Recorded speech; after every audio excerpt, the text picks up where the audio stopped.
हर महीने सैलरी का इंतजार और महीने के अंत तक फिर से अगले महीने की सैलरी का इंतजार। अगर ये कहानी जानी पहचानी लग रही है तो आज हम इसी पर बात करने वाले हैं। आज हम समझेंगे कि इस सैलरी के जाल से निकलकर सच्ची फाइनेंशियल फ्रीडम यानी कि वित्तीय आजादी कैसे पाई जा सकती है। हम में से ज्यादातर लोगों की यही कहानी है ना? महीना शुरू होता है, अकाउंट में सैलरी आती है, फिर खर्चे शुरू हो जाते हैं और देखते ही देखते हम फिर से अगली सैलरी का इंतजार करने लगते हैं। ये एक ऐसा पहिया है जो घूमता ही रहता है। पर सवाल ये है कि क्या इस पहिए से बाहर निकलने का कोई रास्ता है? बिल्कुल है। चलिए आज उसी रास्ते को ढूंढते हैं। तो ये है हमारा आज का सफर। हम शुरुआत करेंगे सैलरी के जाल को समझने से, फिर जानेंगे SWP का जादू, बात करेंगे सब्र के इम्तिहान की और देखेंगे कि क्यों पहला करोड़ सबसे मुश्किल होता है।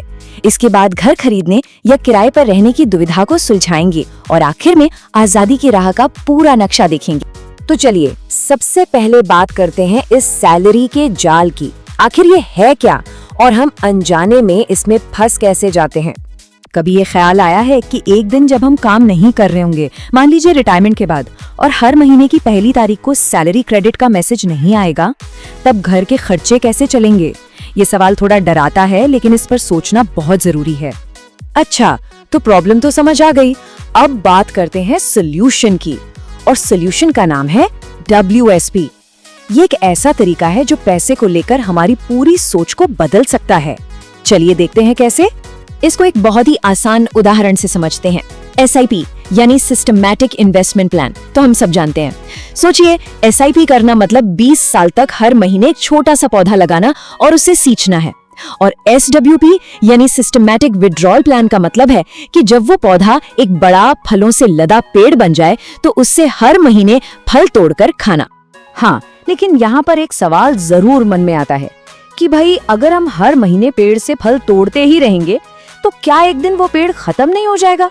मतलब क्या हमारा पैसा भी इसी तरह खत्म नहीं हो जाएगा? तो ये SWP है क्या भला? असल में ये कोई रॉकेट साइंस नहीं है।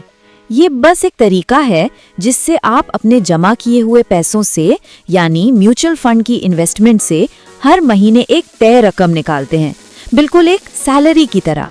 चलिए एक असली कहानी से समझते हैं कि ये जादू असल में काम कैसे करता है। एक सरकारी कर्मचारी थे। उन्होंने 2014 में अपने 1 करोड़ रुपए के कॉर्पस से हर महीने 50,000 रुपए निकालना शुरू किया। और इतना ही नहीं, महंगाई को मात देने के लिए उन्होंने हर साल अपनी निकालने वाली रकम को 7% बढ़ाया भी। और नतीजा, यकीन मानिए, नतीजा चौंकाने वाला था। 10 साल में कुल 88 लाख रुपए निकालने के बाद भी उनका पैसा खत्म नहीं हुआ, बल्कि वो बढ़कर 2,75,000 रुपए हो गया। जी हाँ, 2,75,000। तो ये कैसे हुआ? क्या ये कोई जादू था? नहीं, ये सिर्फ और सिर्फ गणित था।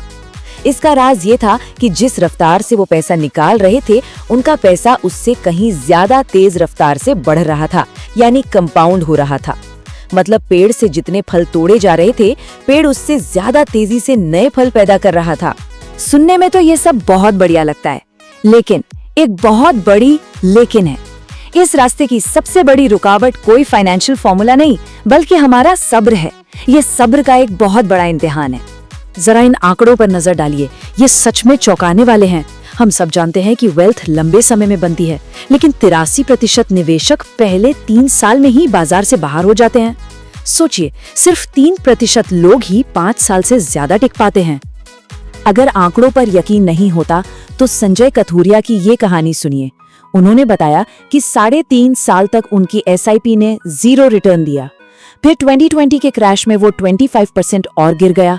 कोई और होता तो शायद डर कर निकल जाता, पर वो टिके रहे और 8 साल बाद उनके 29 लाख रुपए 82 लाख बन गए।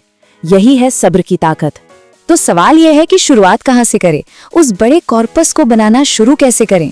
कहते हैं कि पहला 1 करोड़ कमाना सबसे मुश्किल होता है, और इससे तेजी से करने का तरीका शायद वो नहीं है जो हम अक्सर सोचते हैं।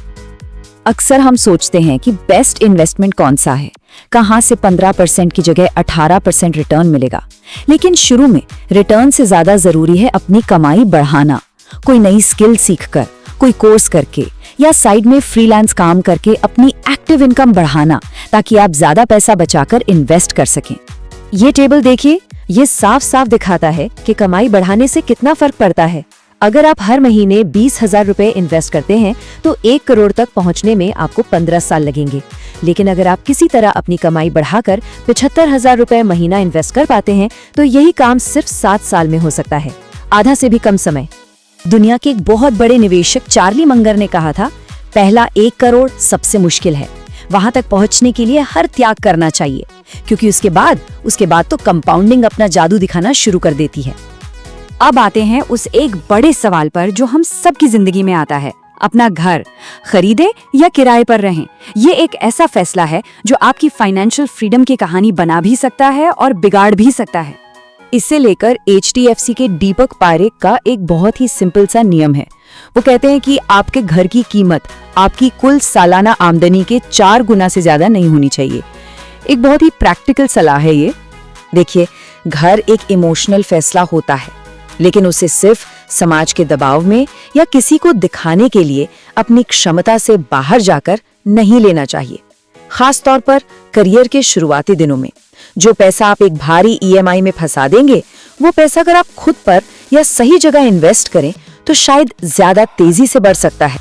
तो हमने सैलरी के जाल को समझा, SWP का जादू देखा, सब्र की अहमियत जानी और कुछ बड़े फैसलों पर बात की। अब इन सबको जोड़कर देखते हैं कि ये आजादी की राह असल में दिखती कैसी है। फाइनेंशियल फ्रीडम कोई सपना नहीं है, बल्कि एक मिशन है जिसके कुछ सीधे साधे स्टेप्स हैं। पहला, अपनी इनकम का एक हिस्सा सैलरी आते ही इन्वेस्ट करके उसे अदृश्य बना दो। दूसरा, एक साफ लक्ष्य तय करो कि किस उम्र तक आजाद होना है और उसके लिए कितने पैसे चाहिए।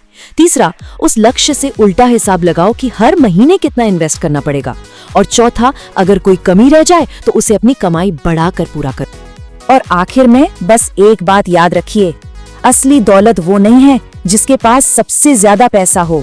असली दौलत तो उसके पास है जो अपने वक्त का मालिक हो, जो आजाद हो। तो अमीर से नहीं, आजाद इंसान से ईर्ष्या कीजिए।